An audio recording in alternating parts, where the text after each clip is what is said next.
विरावीर्मैथी वेदस्यमवाणिस्थः श्रुतं मे मा प्रहासीः अनेनाधीतेन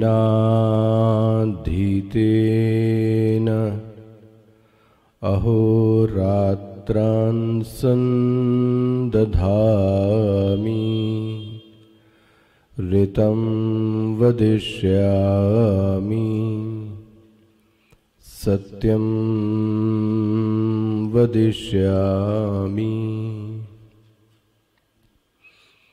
तन्मामवतु तद्वक्तारमवतु अवतु माम् अवतु वक्तारम् अवतु वक्तारम्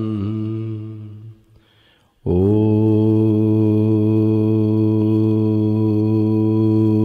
शान्तिः शान्तिः शान्तिः।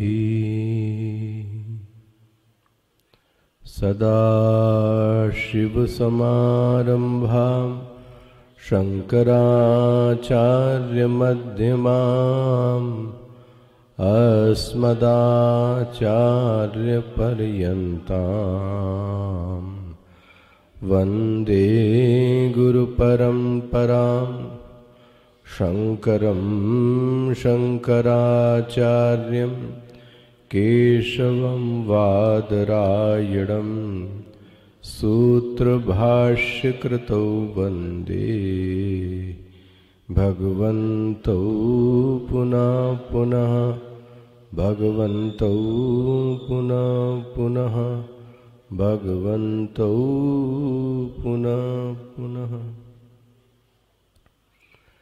ॐ सहना भवतु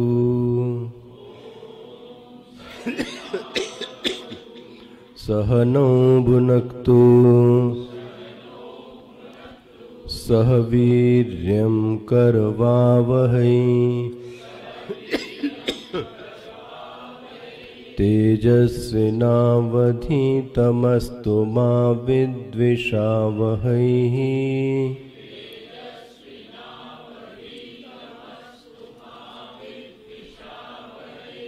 ॐ शान्ति शान्ति शान्तिः।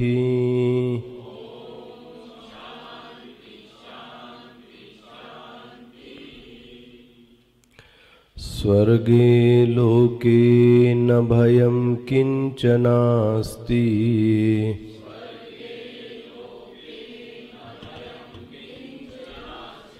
न तत्र त्वं न जरया बिभेति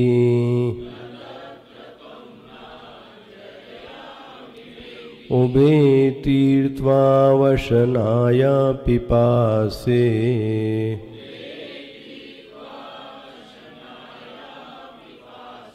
शोकातिगो मोदते स्वर्गलोके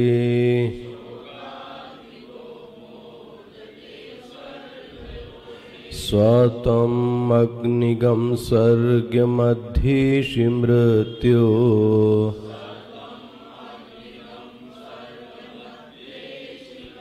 प्रब्रूहितगं श्रद्धानाय मह्यम्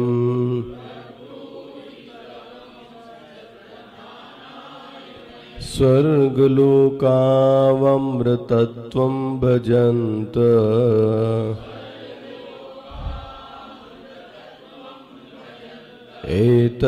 एतद्द्वितीयेन वृणेवरेण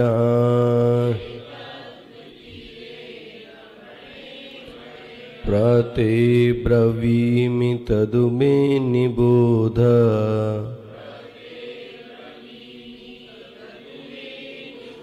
स्वर्ग्यं अग्निं नचिकेत प्रजानन्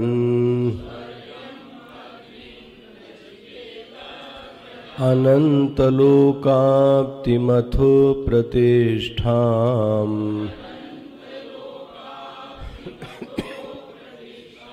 विद्धि त्वमेतं निहितं गुहायाम्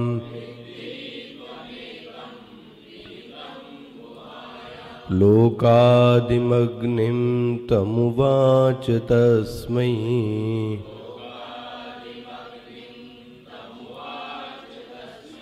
य इष्टकायावतीर्वा यथा वा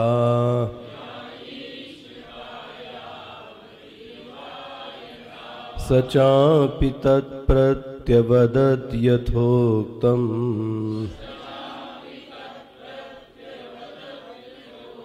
अथास्य मृत्यु पुनरेवाह तुष्टः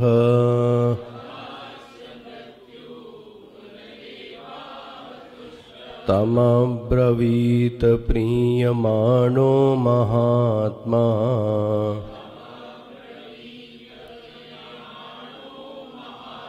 वरं तवेहाद्य ददामि भूयः तवैव नाम्ना भवितायामवग्निः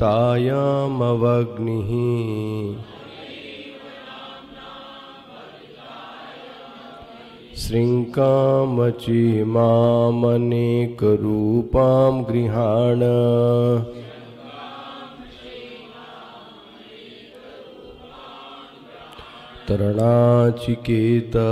तरणाचिकेततिबिरेत्य सन्धिम्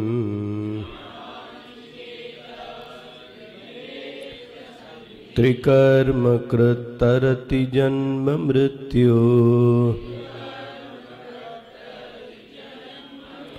ब्रह्मयज्ञं देवमीड्यं विदित्वा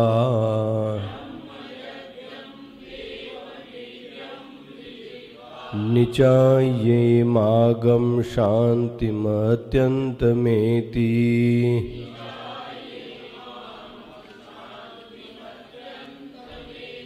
तृणाचिकेतत्रयमेद्विदित्वा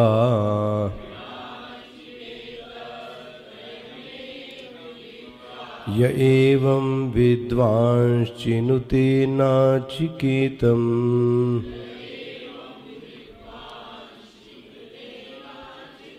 समृत्युपाशान् पुरतः प्रणोद्य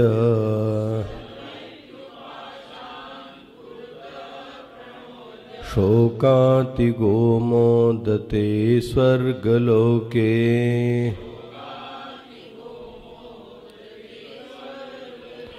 एष ते अग्निर्नचिकेता स्वर्ग्यो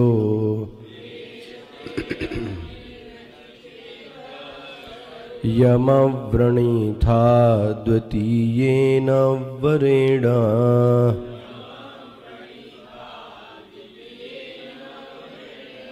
एतम् अग्निं तवैव प्रवक्ष्यन्ति जनाः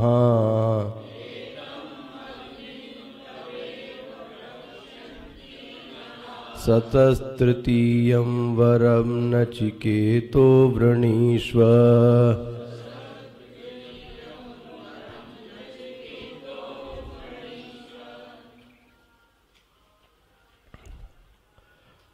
तृणाचिकेतः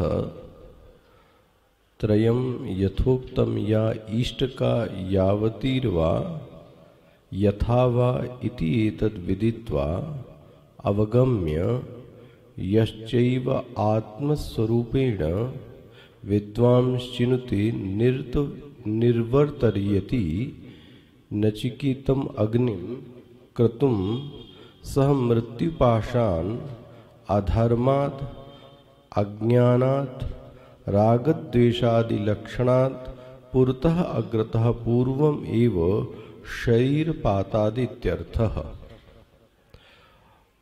प्रणोद्यापहाय शोकातिगो मानसैः दुःखवर्जितैः इति एतत्।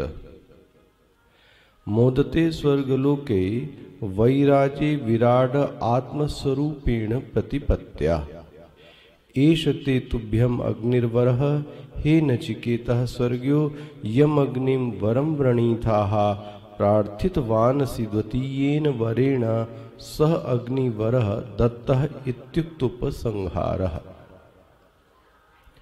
किंच एतम अग्निं तवैव नाम्ना प्रवक्षन्ति जनाः सो जनाः इति एतद् एषः वरो दत्तो मया चतुर्थस्तुष्टेन द्वितीयं वरं नचिकेतो वृणीष्व तस्मिन् हि यदत् ऋणवान् अहम् इति अभिप्रायः।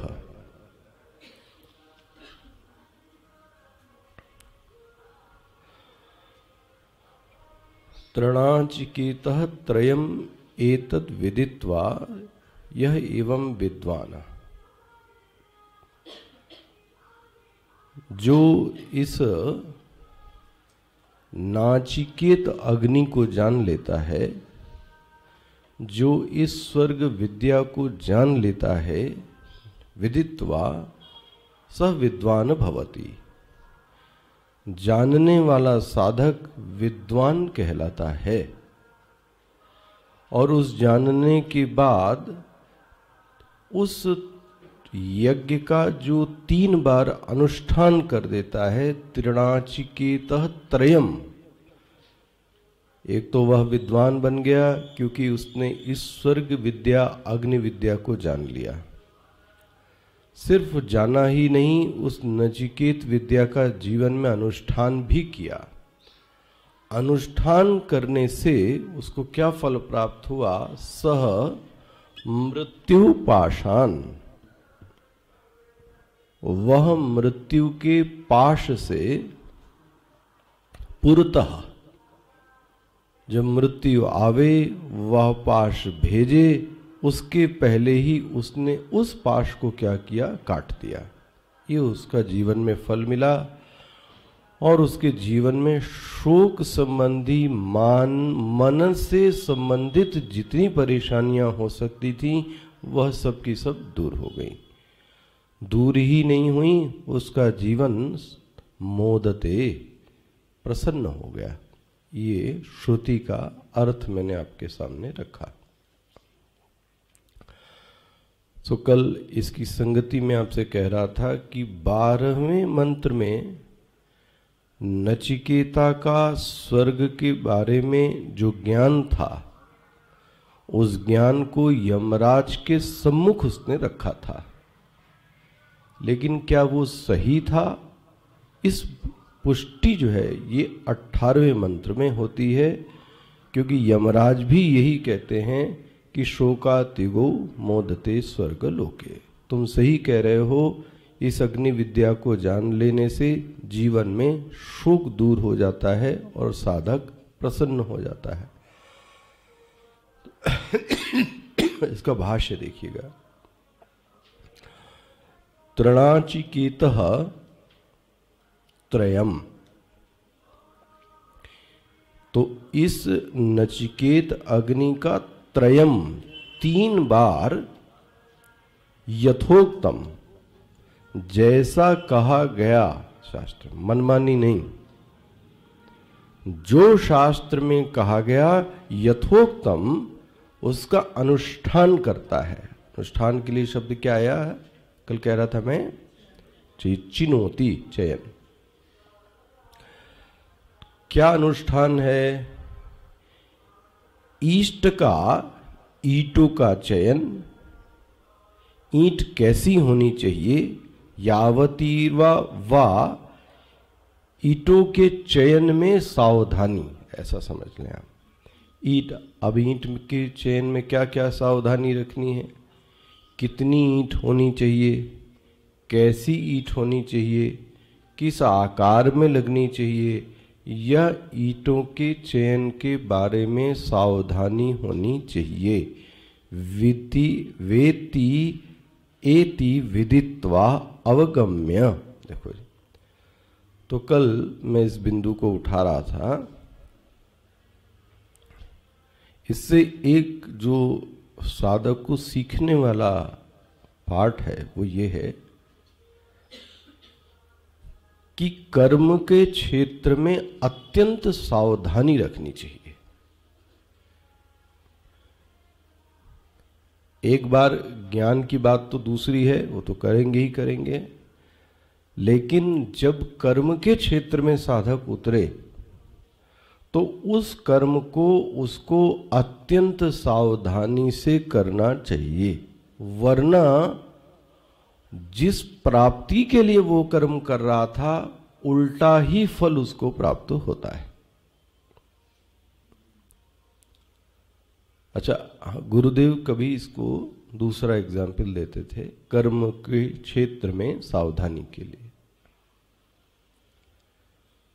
कोई व्यक्ति बम बना रहा, बम, अणु बम,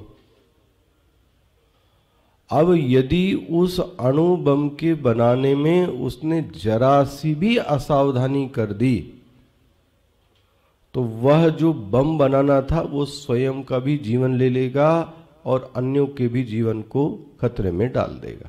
देखो, अभी कौन सी विद्या हुई? ये कर्म की विद्या हुई। मैं भी वैदिक और कुछ धार्मिक बात नहीं कह रहा हूं।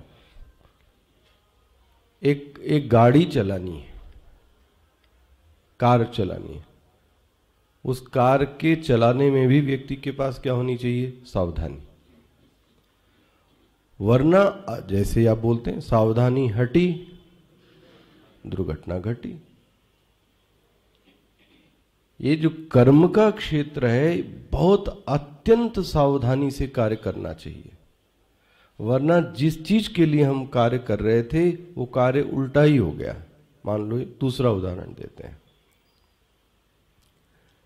एक डॉक्टर है और उसको हार्ट का ऑपरेशन करना है और उसने मरीज के शरीर को खोल दिया और उस समय वह नशे में हुए, उसके हाथ लहरा रहे हों।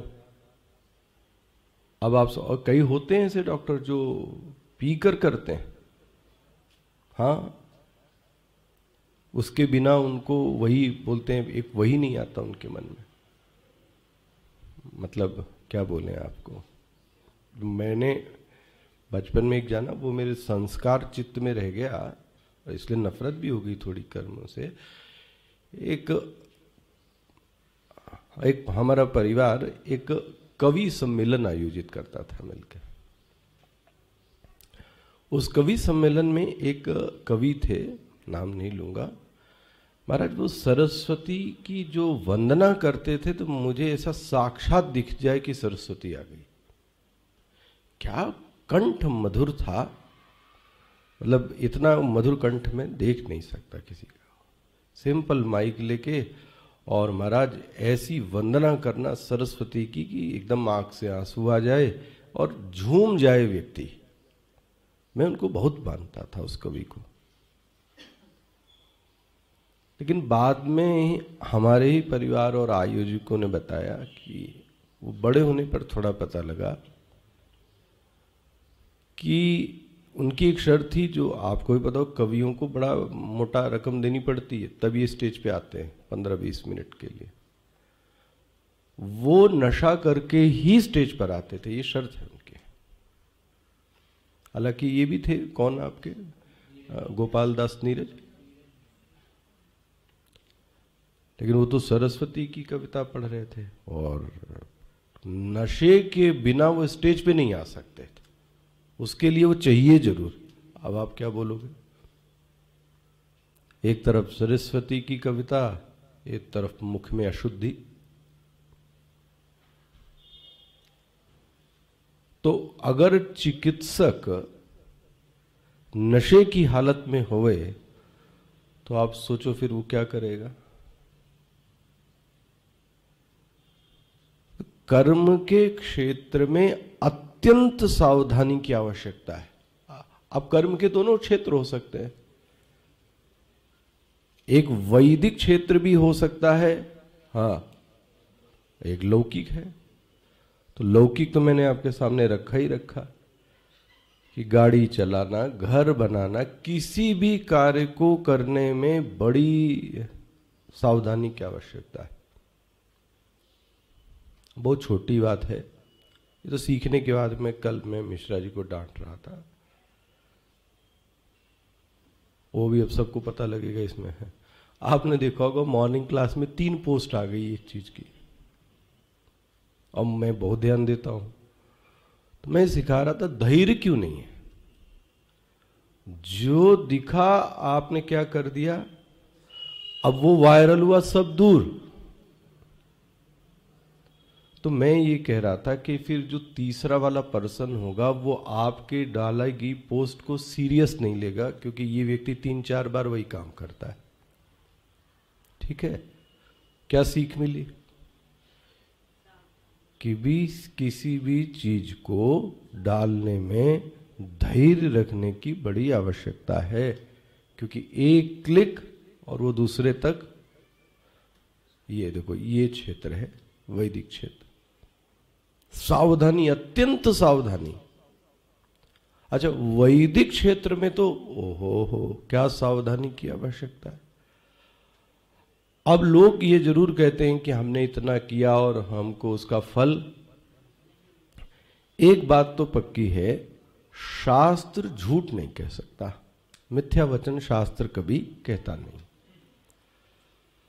अब हम ही लोग हैं कि उस शास्त्र के द्वारा जो कर्म कांड कहा गया, उस कर्म कांड में हमने क्या करी, असावधानी की। जैसे कि मान लो कई बार कई घरों में जब ये अनुष्ठान होता है, गृह प्रवेश, शादी, मुंडन, कथा, तो मैं देखता हूं जो यजमान है वो एक पहली रिक्वेस्ट पंडित जी से क्या करता है, जल्दी करा दो, शॉर्टकट करा दो। अब आप बताओ, जिसकी यह वृत्ति होगी उसका क्या फल आएगा बताओ। या तो उसको करो ही नहीं, लेकिन समाज को दिखाने के लिए तो पंडित जी को भी पता है, उनको भी जीवन चलाना है। तो जो 2-3 घंटे की प्रोसेस है वो उन्होंने 10 मिनट में क्या कर दी। तो फिर जो 1.5 घंटे की प्रोसेस थी वो क्या कर दी उन्होंने, हटा दी। कहां से मिलेगा फल, सोचो आप। भाई कहा गया कि किसी भी पूजन के पहले गणेश का षोडशोपचार, ये पूजन होना बड़ा आवश्यक। इसके बिना कोई दूसरी पूजन हो नहीं सकती। तो गणेश के षोडशोपचार में ही 1 घंटा लगता है, 45 मिनट लगता है। भाई गणपति अथर्शीष एक बार कर लो और धूप दीप नैवेद्य माला स्तुति करते, तब गणपति की पूजा हो। फिर किसका नंबर आता है, फिर लक्ष्मी दुर्गा जो करना हो सो करो। अगर ये प्रोसेस पूरी नहीं की तो जो अनुष्ठानात्मक पूजा हो रही, मैं डेली पूजा की बात नहीं कह रहा हूं, उसका फल कहां से आएगा। अच्छा, दूसरा स्वामी जी कहते थे, जिन वस्तुओं का चयन मैंने किया है वह वस्तु शुद्ध है या नहीं। अगर वह वस्तु शुद्ध नहीं है तो कर्म कांड में जो किया गया अनुष्ठान है वो कहां से, आपने बासी दे दिया, आपने छुआ हुआ दे दिया, फूल सूंघा हुआ न होवे। इतनी सावधानी रख, किसी अन्य व्यक्ति ने उसको स्पर्श न किया होवे, आप शुद्ध अवस्था में ही होवे। इतनी कर्मकांड में सावधानी रखनी पड़ती, तब जाके कोई एक वैदिक कर्मकांड क्या हुआ, संपन्न होता है। इसलिए कभी एक पंडित जी से कह रहे थे, अभी तो किताबों में शर्करा लिख के आता है, लेकिन शक्कर तो अभी बनी है, इसकी मिल तो बाद में बनी। वैदिक समय में शक्कर तो थी नहीं। तो मैंने प्रश्न किया, ये शक्कर कहां से लिख दी आपने, हर किताब में लिखा रहता है शक्कर। तो बोलते हैं, स्वामी जी शर्करा का तो कोई मंत्र नहीं है, इक्ष्वाकु रस है, उसमें लिखा रहता है गन्ने का रस, उससे प्राविधान था। देखो, अब फिर शर्करा खंड खाद्यानि, फिर शर्करा किसको कहा गया, जो मिश्री है उसको भी क्या कहा गया, शर्करा। तो अब कितना परिमार्जित होता होता होता होता होता, तो जो वस्तुओं का चयन है वो भी कैसा होवे। तो मैं इसलिए ये आपको कह रहा हूं, कर्मकांड के क्षेत्र में, अब इसको दोनों क्षेत्र कह रहा हूं मैं, चाहे लौकिक क्षेत्र होवे चाहे वैदिक क्षेत्र होवे, उसके साथ सावधानी बहुत आवश्यक है, ये कहना चाहता हूं। और उसमें श्रद्धा के साथ ज्ञान भी जरूरी है। उस श्रद्धा के साथ ज्ञान भी बहुत आवश्यक है। स्पष्ट हो गया ये?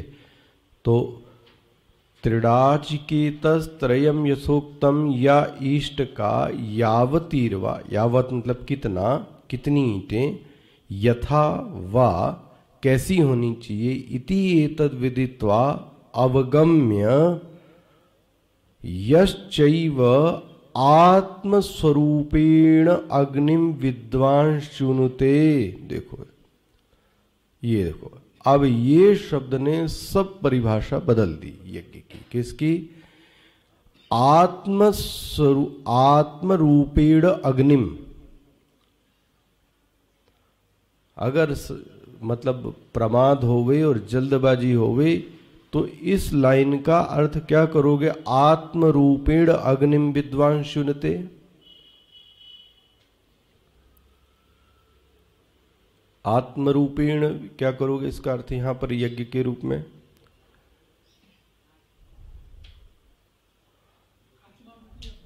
ना यही कह रहा था मैं, विराट भाव की प्राप्ति। देखो प्रकरण यही चल रहा है ना। आत्मा का अर्थ क्या करोगे? विराट। यज्ञ का पर्यवसान विराट भाव में होना चाहिए। यदि वो यज्ञ की समाप्ति विराट भाव में नहीं हुई, विराटाभिमानी आप नहीं बन पाए, तो वह यज्ञ किसी काम का नहीं। यह है अग्नि विद्या, समझो। ये जैसे कि एक समझाने के लिए कहता हूं, जो भी कर्म हम करते हैं उसका पर्यवसान, उसकी समाप्ति कैसे होनी चाहिए? मान लो आपने पूजा किया, तो पूजा की जो समाप्ति है वो कैसे होनी चाहिए?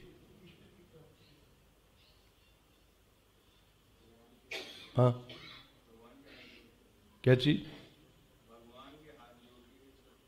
वो तो शुरुआत से ही कर रहे हैं, हाथ जोड़ करते रहो आप। हाँ, मैं तो पर्यवसान पूछ रहा हूं ना। पर्यवसान तो शुरुआती हाथ जोड़ के ही करता है आदमी, तो मैं तो समाप्ति पूछ रहा हूं किस भाव में होनी चाहिए।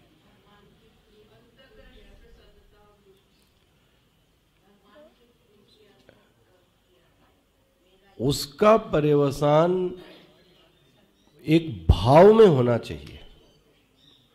यदि उस भाव का उदय नहीं हुआ पूजा से, तो वो पूजा किसी काम की नहीं। हाँ, बहुत सावधानी से कह रहा हूं इसलिए मैं, इसीलिए लोगों को प्राप्ति नहीं होती। हम और आप जो पूजा करते हैं, तो आप सोचो कि फिर सिद्धि क्यों नहीं प्राप्त हो रही? कुछ जिस भाव में कर रहे हैं इतने दिनों से, कुछ प्राप्ति ही नहीं होती। उसका बहुत बड़ा कारण है, वह कर्म ही बन के रह जाता है। इस विषय पे बड़ा चिंतन विचार कीजिएगा। साधना का क्षेत्र है, इसलिए कह रहा हूं आपसे। जो कर्म किया उस कर्म का पर्यवसान भाव में होना चाहिए। जैसे कि मैंने आपको एग्जाम्पल दिया, पूजा। अब पूजा का भाव यह हुए अंत में कि मैं दासोहम शिष्योहम, यह वृत्ति का उदय हो जावे। देखो, यदि दासोहम शिष्योहम का वृत्ति का उदय नहीं हुआ और आपसे आंख मिलाकर प्रभु से बातचीत नहीं हुई, उनके चित्त को हम नहीं समझ पाए, तो फिर वो सीधा सीधा कर्म रह गया। पूजा आपने की, लेकिन उस पूजा में जो समाप्ति भाव में होनी चाहिए वो अहम अब क्या बन गया? अहम सेवक, मैं सेवक हूं। जब पूजा की समाप्ति में मंत्र पढ़ा जाता है तो आप उसके अंत में यही कहा जाता है, मुझसे कोई भूल हो गई हो। तो पहली बात तो भूल तो तब जब आप मानो तो कुछ नहीं, हमने तो बहुत बढ़िया किया। लोग तो पहले इस पर, मैं कभी गलत कर ही नहीं सकता। माता जी समझ में आता है ना ये, मैं तो कभी गलत कर ही नहीं सकती, हो ही नहीं सकता, मैं कभी होता ही नहीं ले। अच्छा गलत नहीं हुआ तो फिर वो उत्पन्न क्यों नहीं हुआ? क्योंकि वह एक कोरी पूजा रह गई। पूजा का जो समाप्ति है वह किसी न किसी भाव में होनी चाहिए। यदि वो भाव की उत्पत्ति नहीं हुई तो वह कोरा का कोरा क्या रह गया? कर्म रह गया। आप टनों क्विंटल शिवलिंग पे जल गिरा दो, कुछ नहीं होने वाला, कुछ नहीं होगा। जैसे आप गिरा रहे हो वैसे नल गिरा रहा है, कुछ नहीं हो रहा। लेकिन 4 बूंद भी जल गिराए और गिराने के बाद ये भाव पैदा हो जावे, ओहो अहम दास अहम सेवक, तो अब आपका क्या हो गया? संपर्क उससे बना। इसलिए मैं कह रहा था कि पूजा का पर्यवसान भाव में होना चाहिए, दास में होना चाहिए। पूजक भाव बन जावे, सेवक भाव बन जावे। तो ये तो पूजा, तो मैं आपको उदाहरण दे रहा था।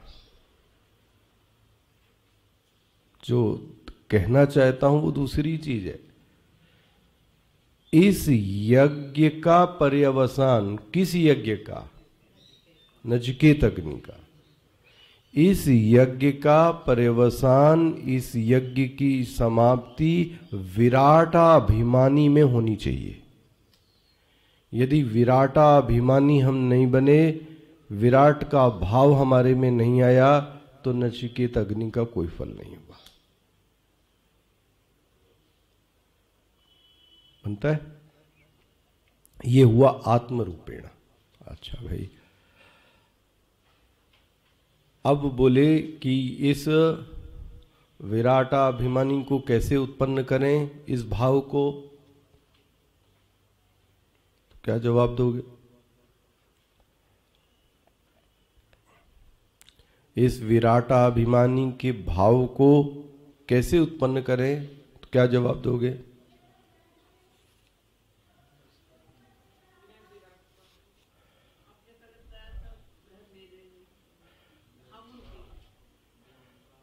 उसको मैंने 3 कहा था।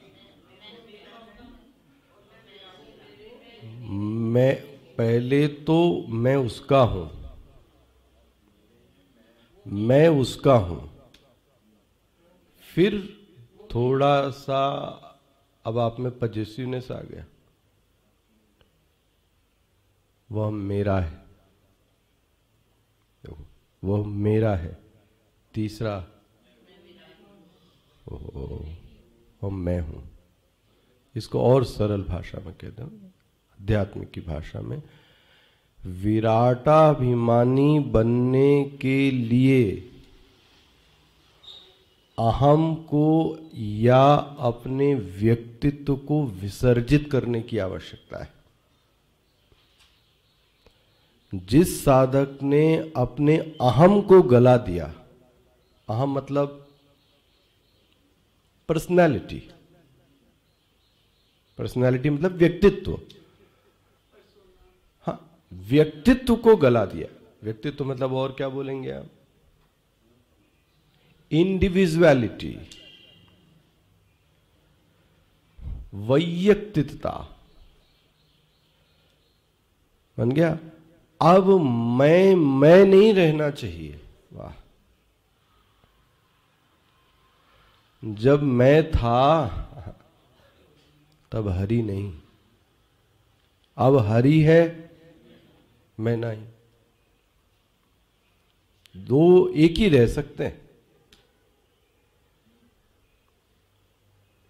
मैंने बड़ी पूजा की, इतनी अच्छी पूजा की, ले तो यही पूजा का फल आया फिर ना, कि मैंने बड़ी अच्छी पूजा की, क्योंकि अभी भी मैं बना रहा।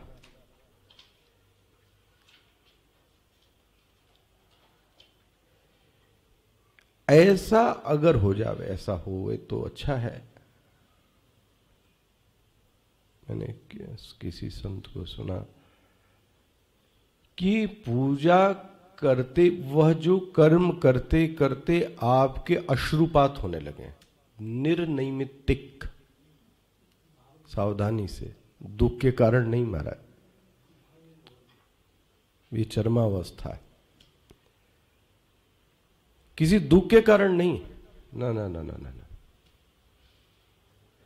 बस हो गया पूजा करते, प्रभु को देखते देखते, बस बस बस। वह यदि प्रोसेस हो गई तो बात बन गई। ये हो नहीं सकता। अश्रु आने का मतलब बहुत बड़ी चीज है कि शरीर में रोमांच हुआ होगा, मन में बहुत सारी चीजें घुमड़ घुमड़ हुई होंगी, फिर वो ब्रेन तक गई होंगी, बड़ा प्रोसेस हुआ होगा महाराज इसके पीछे, आसान नहीं है। आप करके देखो, अच्छा पूजा में आंसू आ जाए, जबरदस्ती नहीं लाना है, जबरदस्ती तो हो ही नहीं सकती ये चीजें। लेकिन पता नहीं कैसे आपकी पूजा करते, ये तभी हो सकता है जब भाव में एकदम क्या होगा, वो व्यक्ति संलग्न। मतलब मैं भी इस विषय पे आ रहा हूं, जहां भाव है वहां ये व्यक्तित्व क्या हो गया अपना। देखो आप, तो यही तो विराटाभिमानी है। ये व्यक्ति विराटाभिमानी बन सकता है, इसके लिए एक मोहर लग गई। मैंने तो आपको एक छोटा उदाहरण दिया अभी विराटाभिमानी बनने के लिए, कि आपके जीवन में क्या ऐसी पूजा होती है कि उस पूजा को करते करते आपके अश्रुपात हो जावे, सिर्फ, और फिर कुछ करने की चाहत न रहे। अच्छा, हम लोगों के साथ क्या है, ये चाहिए ये चाहिए। हमारा जो ध्यान है ना, वो वस्तु और प्रोसेस पे है, वस्तु पर है और प्रोसेस पे है। वो कर्मकांड के लिए आवश्यक है, लेकिन फल तो भाव में ही उत्पन्न होना चाहिए। यदि वो भाव नहीं उत्पन्न हुआ तो फिर कोरी पूजा रहेगी। अगर ये घटे सावधानी इसमें तो बहुत आनंद है। अब विराटाभिमानी बनने के लिए इस यज्ञ की जो की है, जो कुंजी है, वो एक है विराटाभिमानी के, अपने अहम को वह विसर्जित कर दे, विराट में अपने व्यक्तित्व को विसर्जित कर दे, लय कर दे। अब ये वो ना बोले कि मैं ऐसा हूं, मैं ऐसा हूं, इसका मतलब ये व्यक्तित्व बना हुआ है। तो देखो, मैं दो शब्द बोल रहा हूं, हैं सब एक ही चीजें, अहम को विसर्जित करना या व्यक्तित्व को विसर्जित करना, दोनों एक ही चीजें। जिस दिन ये विसर्जन हो जाएगा अहम का, मैं चलो विसर्जन शब्द कठिन लगता हो तो मैं कहूं थोड़ी देर के लिए अहम लय हो जावे, चलो कम से कम शिथिलीकरण तो होवे, शिथिलीकरण हल्का तो होवे, एकदम से तो नहीं होगा ये। उतनी देर में आपके अंदर जो भाव उत्पन्न होंगे वो बड़े दिव्य होंगे, बहुत दिव्य भाव होंगे। हम पूरा न कर पाए वो एक अलग बात है, लेकिन पहले चित्त में आवे तो यही बहुत बड़ी बात है। यही नहीं आता तो फिर करने की क्या बात है। तो यह जो भाष्यकार ने शब्द लिखा कि यश्चैव आत्मरूपेण अग्निम विद्वान शुनते, या आत्म रूपेण विद्वान चुनते का अर्थ हुआ कि उसने अपने विराट में अपने अहम को क्या कर दिया, विसर्जित कर दिया। और आपको और समझना है तो जैसे ही ये भक्ति या प्रेम जो कहना हो आप कह लें, समर्पण, श्रद्धा, मैं तो कहूंगा प्रेम, इसमें इतनी सामर्थ्य है कि वो अहम को गला सकती है। अहम को गलाने का साधन कह रहा हूं मैं। भाई कोई साधक प्रश्न भी आपसे कहेगा कि मैं अपने आप को कैसे गलाऊं, आप क्या बोलोगे फिर? अहम को कैसे विसर्जित करूं? मर जाऊं, नदी में नहा लूं, कूद जाऊं, कैसे विसर्जित करूं?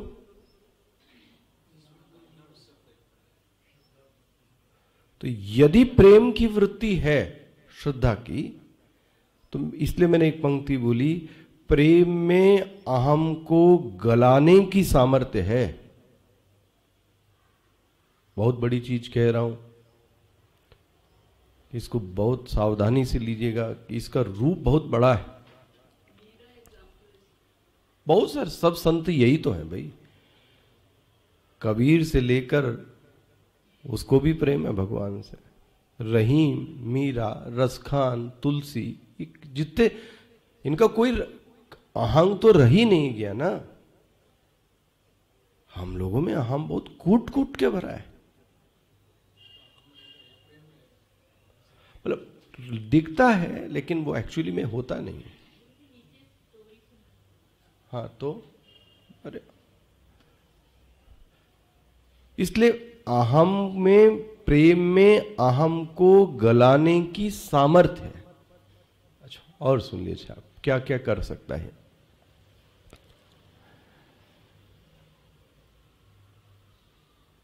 इस श्रद्धा और इस प्रेम में व्यक्ति के आग्रहों को भी तोड़ने की सामर्थ्य है।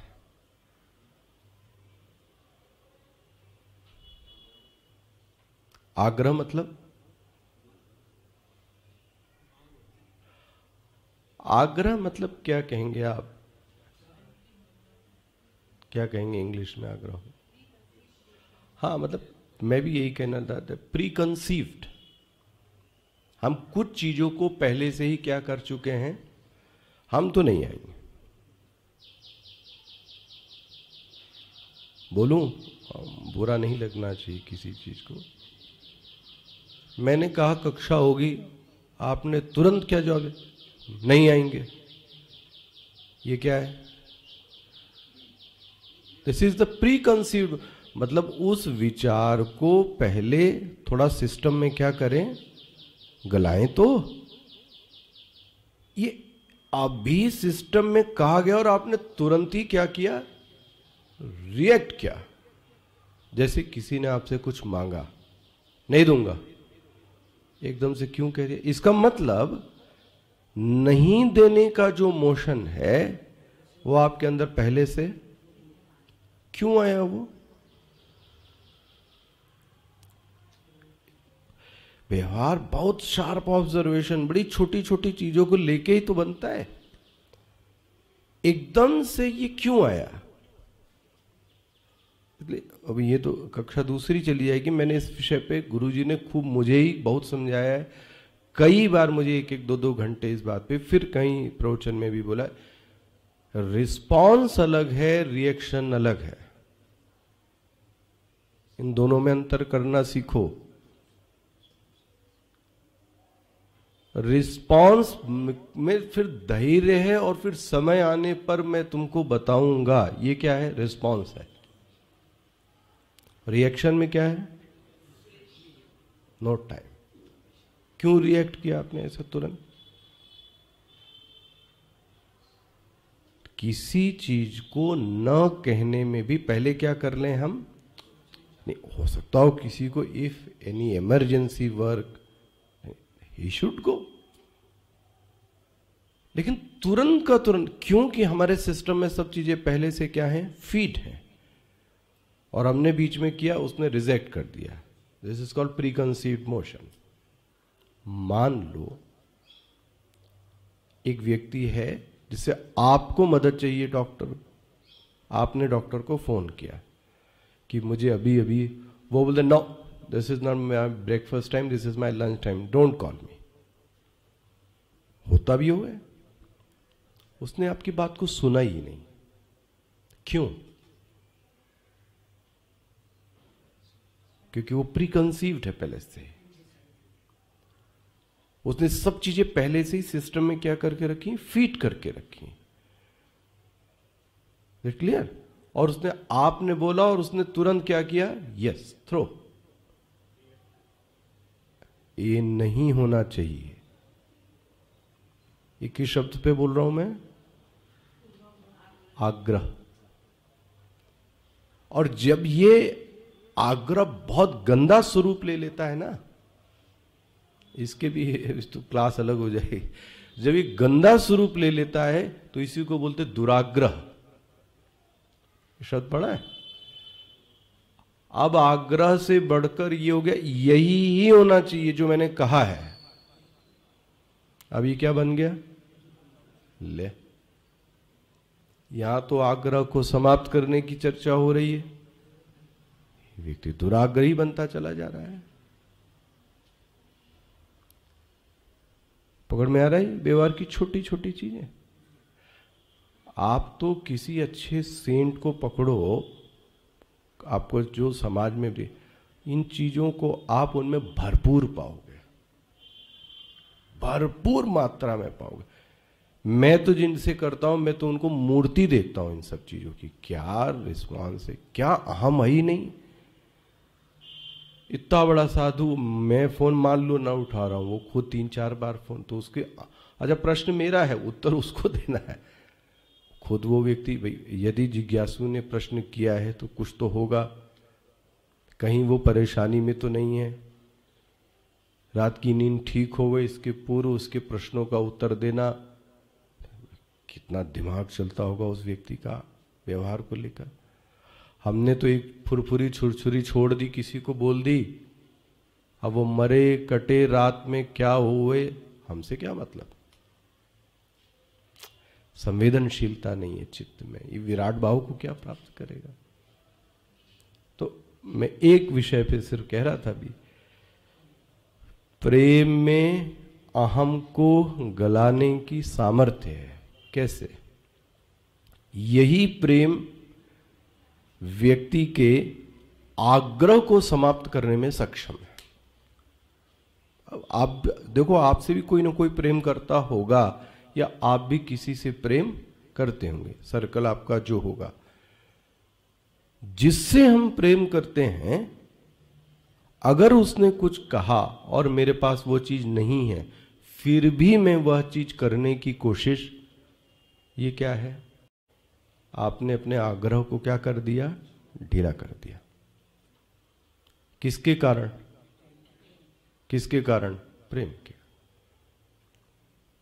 कितनी बड़ी सामर्थ्य है। जब कोई कहता है कि हम दोनों लोग एक दूसरे को बड़ा प्रेम करते हैं, लेकिन बस मुझे वहीं से खटका समझ में आ जाता है, हो ही नहीं सकता। ऐसा कैसे हो सकता है? सोच के देखो। अरे वो प्रेमी व्यक्ति तो जान भी मांगे तो व्यक्ति क्या करता है, अरे लो भाई इससे खुश हो, आप इसमें खुश रहो। इतना तक वो कर, मैंने तो देखा है अपने गुरु के लोगों के पास को, कि वो व्यक्ति क्या नहीं देने के लिए तत्पर है। वो बोले तो बस एक शब्द तो बोल दे कि ये चीज चाहिए वो गुरु, तो उस गुरु को भी बोलने में डर लगता है कि अगर कुछ बोला तो ये समष्टि फिर क्या करेगी, उस चीज को हलचल मच जाएगी समष्टि में। ना ना, मुझे ऐसा कुछ भी नहीं बोलना, क्योंकि वो अवेलेबल है उस समष्टि के पास में। आपको तुरंत वो प्रोसेस, कैसे? किसी के जरिए से ही करेगी। किस वृत्ति के कारण ये हुआ? प्रेम। तो ये डेली टू डेली लाइफ में भी देखना है। यदि प्यार है तो उसमें अहम को गलाने की सामर्थ्य है। बहुत बड़ी चीज है अहम गल जावे। भाई देखो, लोग बोलते कोई कहे तो मैं नहीं मानूंगा, यदि गुरु कह देगा तुम मूर्ख हो, पागल हो, तो मैं मान लूंगा। कम से कम ये छोटे अंश में तो इसको आप देख ही सकते हो। जहां प्रेम है वहां वो अपने व्यक्तित्व को विसर्जित कर देता है, जिससे भी प्रेम होवे। मैं तो बोलूं पत्नी से भी अगर होवे तो वहां पर्सनालिटी एंड इंडिविजुअलिटी नहीं होनी चाहिए। क्यों रहे?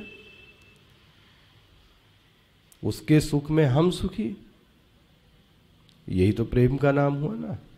अच्छा देखो दूसरा और देखना, इसी श्रद्धा, इसी प्रेम के कारण आग्रह तो छूटते ही छूटते हैं, व्यक्ति की रुचियां भी छूटने लगती हैं। चॉइसेस बदलने लगती हैं, छूटने लगती हैं, कम होने लगती हैं, बिकॉज ऑफ लव। कोई मुझे प्रेम करता है, इसके कारण मेरे जीवन में जो अब तक की रुचि है उसको भी मैं बदलने के लिए तैयार हूं। ओहो, ये सब जब घटेगा तब विराड़ा अभिमानी बन पाएगा। सोचो आप। ये भी नहीं है, उस व्यक्ति की जो अहमता है, अहमता, मैं ऐसा ही हूं, ये भी धीरे धीरे क्या हो गया? गल गया। बोले कभी थे, अब नहीं है। कैसे हुआ? किसी के कारण हुआ है। अब किसी के कारण क्या हुआ है? उस व्यक्ति के प्रेम के कारण इस व्यक्ति ने अपने जो सब प्री कंसीव्ड मोशन कह लें, जो पहले से अवधारणा बना रखी थी, वो सब की सब बदल गई, तहस नहस हो गई। मैं ऐसा कहूं कि किसी व्यक्ति को कोई प्रेमी मिल जावे तो उसके जीवन के हर अंग को वो क्या करता है? बदल देता है। अब रह क्या गया? अच्छा ये बताओ आप। चॉइसेस तो बदल दी, ऑब्जर्वेशंस वो बदल दिए, प्री कंसीव्ड ये बदल दिया, रह क्या गया? अगर ये प्रेम विराट से होवे तो, विराट से हुए तो रह जाएगा कोई रिजर्वेशन? बना। ये है प्रेम और श्रद्धा में अहम को गलाने की बड़ी महाराज सामर्थ्य। और अब उसको जो प्रेम हो जाता है ना, वो शांति से होता है। भाई प्रेम का जो फल मिलता है उसके चित्त को वो क्या मिलता है? शांति। मतलब आप बोलते ना प्रेम करने में भी उसको क्या आता है? आनंद आता है। अगर वो शांति नहीं मिल रही है तो मामला गड़बड़ है। देखो, प्रेम करने में भी उस व्यक्ति को मुझे क्या मिलनी चाहिए? शांति। चित्त शांत हो, यही तो प्रेम का फल है।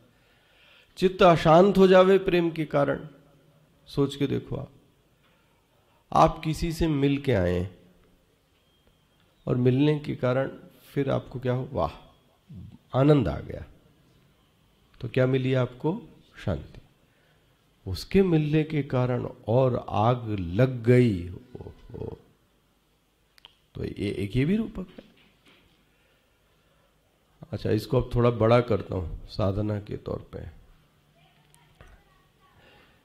ध्यानाभ्यास, चलो ध्यानाभ्यास में जो शांति मिलनी चाहिए वो इसी की तलाश में रहता है।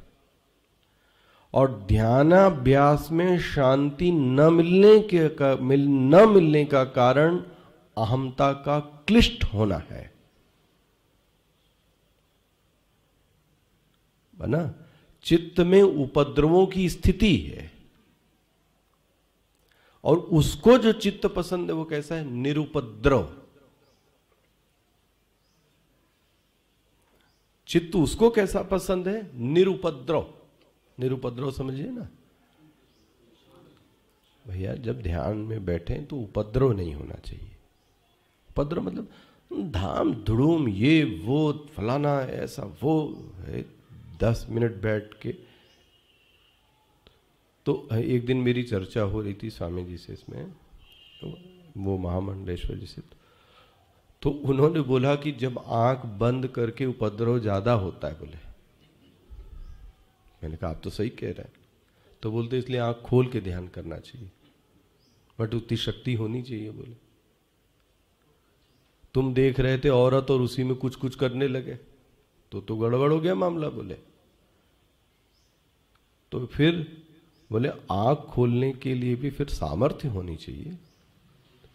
तो कल भी इस विषय पर रात में मेरी चर्चा हो रही थी कि अस्ति भाति प्रियम रूपम नाम चैत्यंश पंचकम एतत्त्रयम् ब्रह्म रूपम,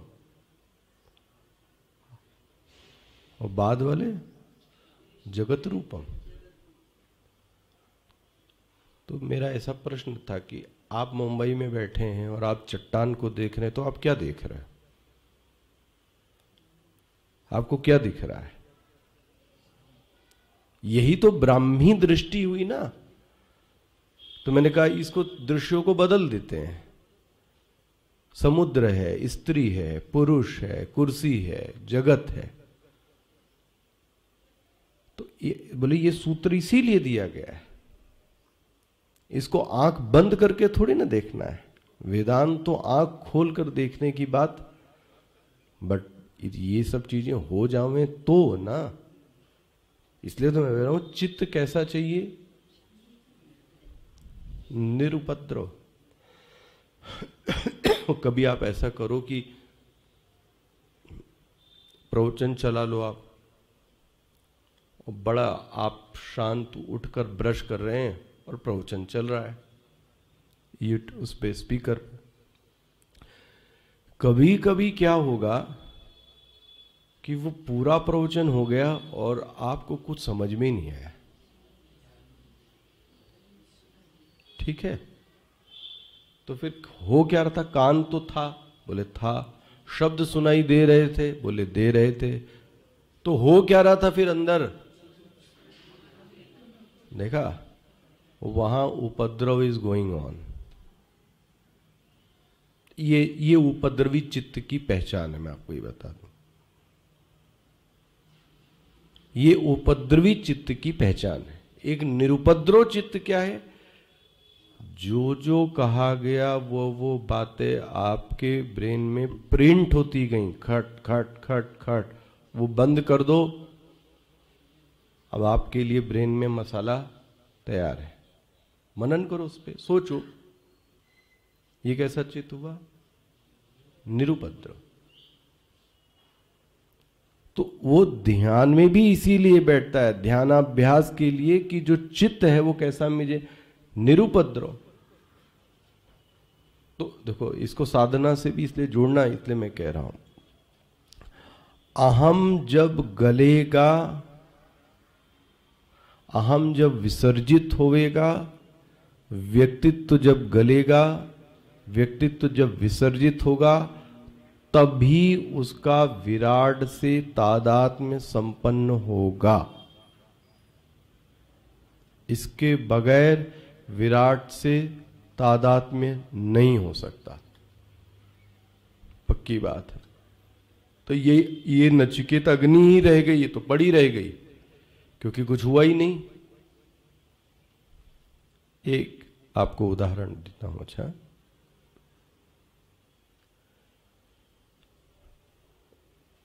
एक व्यक्ति को आदमी बोलता है ये परिवार का मुखिया है। कब उसके प्रति ये वृत्ति आती कि ये मुखिया ठीक नहीं है, मैं नहीं मानूंगा इसको मुखिया?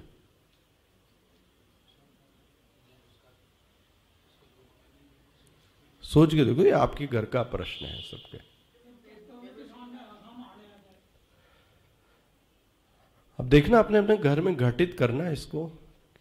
भले ही आप बड़े हैं, बुजुर्ग हैं, लेकिन ये चीज ऐसी है कि जबरदस्ती कोई आप किसी के मन में आपको न माने। जैसे हमारे गुरुजी इसको बार बार बोलते थे कि कलेक्टर की कुर्सी पे कोई भी बैठे तो उसको कलेक्टर मानना पड़ता है शहर को। कमिश्नर की कुर्सी पे कोई भी बैठे तो उसको मानना पड़ता है। लेकिन गुरु की गद्दी पे कोई बैठे और मैं गुरु मानूं, ऐसा कोई जरूरी नहीं है। देखो अलग हो गया कि नहीं।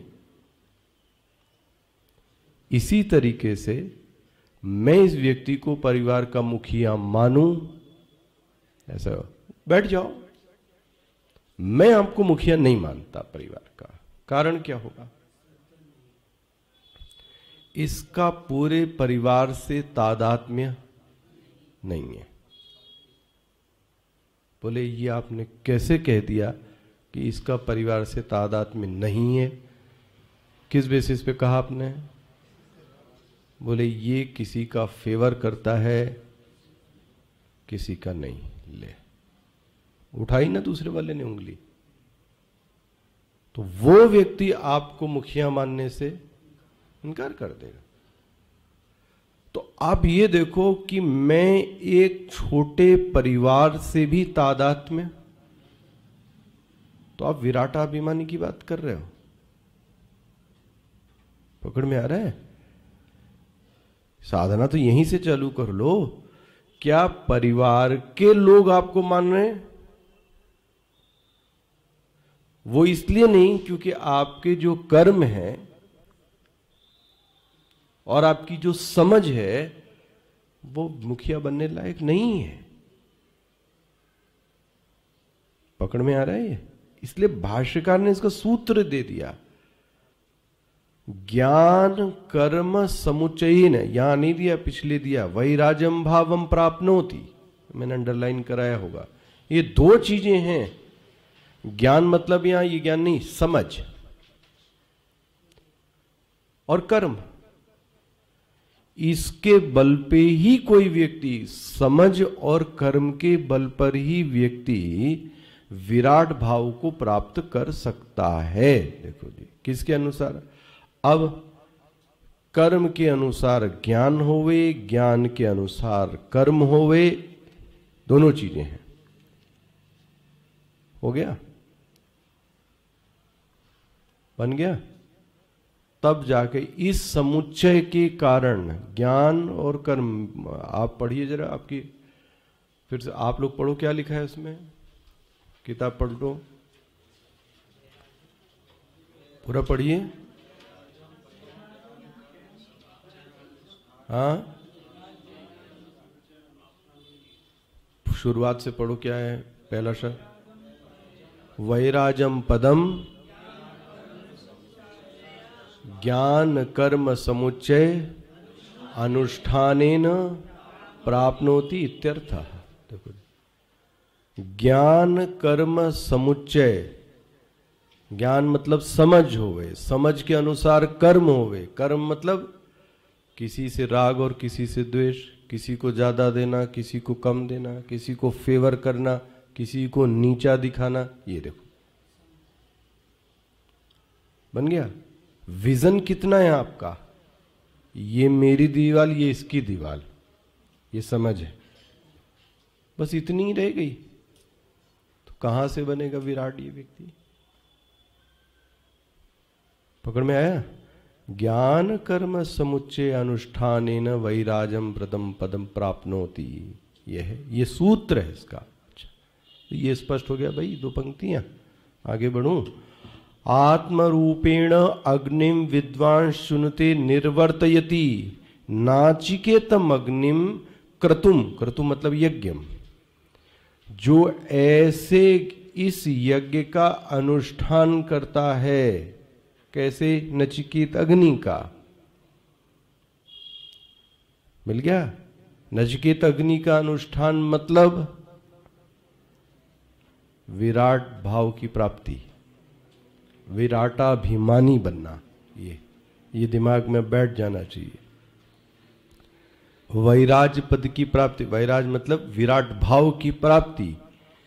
बोलते ऐसे व्यक्ति को नाचिकेतम अग्निम क्रतुम, क्रतुम मतलब यज्ञम है ना, क्रतु मतलब यज्ञ, सह संज्ञा मतलब संज्ञा है। देखो ऐसा व्यक्ति मृत्यु पाषाण लिए, ये नोट कर लीजिए, अंडरलाइन कर लीजिए, क्या है मृत्यु के पाश?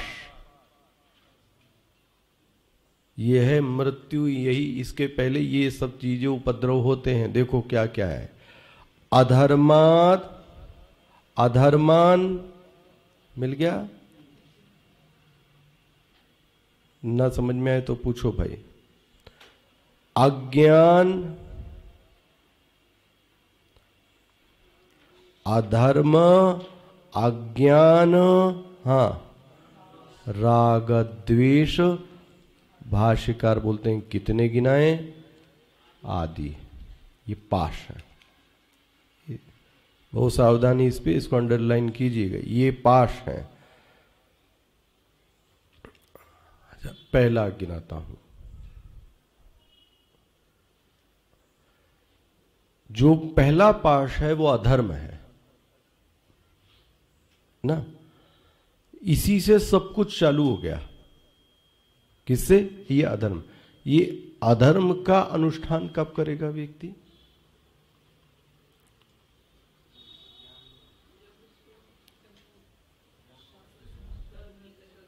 जब उसके पास क्षुद्र हम होगा, बना? जितना ही क्षुद्र हम उतना ही अधर्म का आचरण। देख लो आप, करके देखो, जितना ही क्षुद्र, क्षुद्र मतलब समझ गए, संकीर्ण, लिमिटेड। मैंने आपसे क्या कहा, परिवार के लोग उसको मुखिया मानने से भी नकार रहे हैं, तो कैसे पूरे समाज और समाज का विराट से क्या करेगा ये व्यक्ति? क्यों मान रहे हैं? अच्छा, लोग नकार क्यों रहे हैं आपको? क्योंकि आपका तादाद में लोगों से प्रश्न क्यों नहीं है तादाद में? क्योंकि आपका जो अहम है वो कैसा है? क्षुद्र। मैं ऐसा कहूं, आपने अपनी इंडिविजुअलिटी बना के रखी है। मैं तो नहीं कर सकता, मैं तो ऐसा नहीं कर सकती, मैं तो ऐसा ही हूं। महाराज, इससे परिवार भी टूट जाता है। विद्या ददाति विनयम। भाई, अगर मेरे नाश से ही तुम खुश हो, अब देख रहे हो आप, अस्थियों का भी व्यक्ति, ऋषि ने क्या कर दिया? दान कर दिया। किसके कारण? समष्टि के कारण। समष्टि यदि खुश रहती है, किसके कारण? मेरी हड्डियों के दान करने से। तो मैं अपनी दधीची किसके लिए की दान? कि इसी से अस्त्र शस्त्र बनकर जब मारा जाएगा तो दुनिया शेष रहे। उस दुनिया को बचाने के लिए, समष्टि को बचाने के लिए अहम ही नहीं, हाँ, पूरा शरीर ही कर दिया। क्या क्या भाव होगा? यहां तो हम क्या कहा जा रहा है, शरीर को कोई मांग ही नहीं रहा। बहुत बड़ी बात है दधीची बनना, तो दिखने में बड़ा छोटा लगता है। आप तो करके देखो जरा अपना। एक मानसिकता, एक मोशन बदलने की बात आपसे कही जाए तो लगता है कि ये क्या कह रहा है व्यक्ति।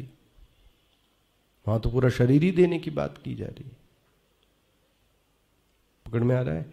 ये जो क्षुद्र हम है, यही व्यक्ति से क्या करवाता है? पाप करवाता है। अब क्षुद्र हम होगा तो राग द्वेष आएगा कि नहीं? ये मेरा है, ये इसका जात का है, ये उसका है, चलो फिर तो हो गया। इस चीज को और अच्छे से बताइएगा। तो पहला हो गया अधर्म, मिल गया ये, कम से कम याद तो। पहला पाश अधर्म, दूसरा अज्ञान, तीसरा राग द्वेष, फिर आदि। तो अधर्म का अर्थ क्या हुआ? जितना चित्त क्षुद्र होगा, संकीर्ण होगा, व्यक्ति अधर्म का आचरण उतना, क्योंकि राग द्वेष उसका होगा ही होगा, तो अधर्म तो करेगा ही करेगा। इस विषय पर और भी देखते हैं आपको। ये मृत्यु पाशाद, कल कितनी तारीख है? कल 6 है ना। कल हम लोग उस पर भी देखेंगे। कल शंकराचार्य जयंती है और हम लोग उन्हीं के कारण ही इस, अब ये इसका अर्थ किसने किया था?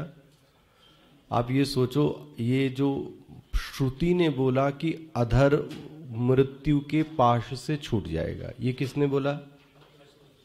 श्रुति ने। अब मृत्यु का पाश क्या है, ये किसने बताया?